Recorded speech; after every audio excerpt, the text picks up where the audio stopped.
Have you ever found yourself stuck at home with nothing to do? Today I'll be showing you guys how to make an epoxy worm. It's just a fun, creative thing that you can do to spice up your living room or just to give you a little activity to do when you're at home bored. So today I will be showing you guys how to make an epoxy worm and all the products and stuff that you'll need to get this started. About 3 years ago I started making epoxy worms, tables, chairs, and I haven't stopped since. It's a fun little creative thing to do in your free time.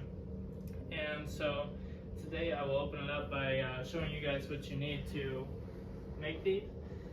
And so here you have the epoxy. You can get this at Walmart, Hobby Lobby, Home Depot, Lowe's, online.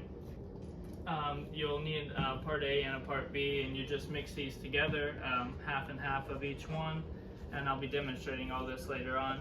I just use some plastic cups to mix it for coloring and everything, mixing it together, and you just use some acrylic paint for that. You use the torch to blow off some bubbles at the end so you don't have any bubbling in your worms.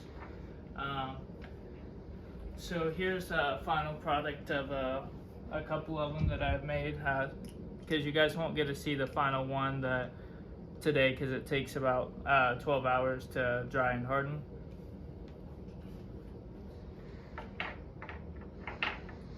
So we'll get started in the process of mixing this up and making one of these.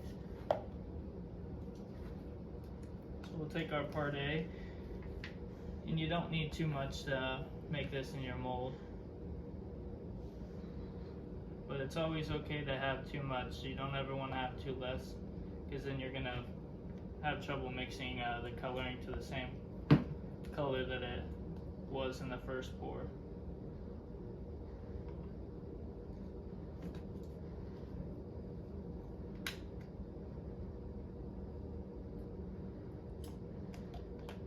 And you don't need too much paint, and you just want to stir this around until it's fully mixed in and you don't see too many bubbles.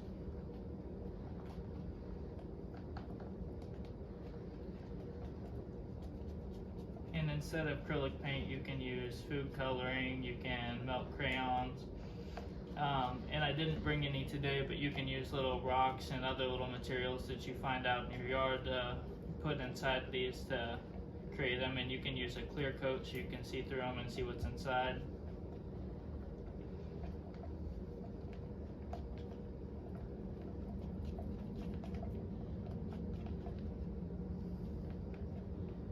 So once you have that all mixed, you can take your knife out, and I always just tear a trash bag and put it out so you don't get any of the epoxy on any of your furniture or anything that you're using. So we'll just set that there, and we'll get our mold ready, and you just dump it in there until it's full to the top.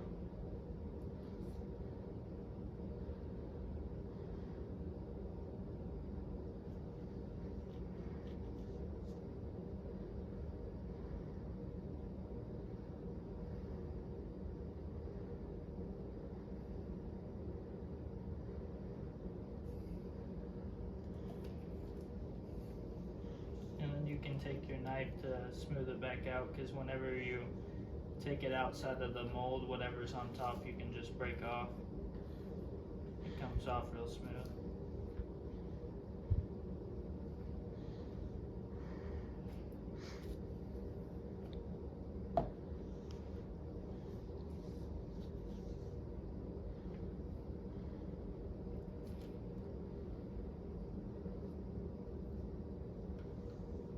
So you just let that set for a minute, and then you'll see some bubbles come to the top, and then you'll take your torch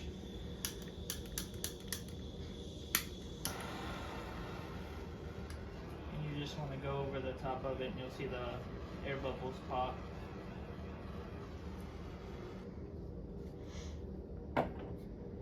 And then after you're done with that, you'll just let it set out for about 12 hours of the thing, and it'll harden, and you can just pop it right out of the mold, and you have yourself an epoxy worm. And this is just a fun little creative thing. It's easy cleanup at the end. Takes about 10 minutes to clean up, and it's a fun thing that you can do in your free time. And you don't just have to do worms. You can go to Walmart, TJ Maxx. There's a lot of different molds you can buy. You can make your own molds. You can buy stuff off eBay. You can even do tables and chairs. That's some of the fun things I do. They take a little bit more time and a little bit more tools, but there's a lot more you can get into it. And I've been doing this for about 3 years, and I love it. And I hope you guys enjoyed.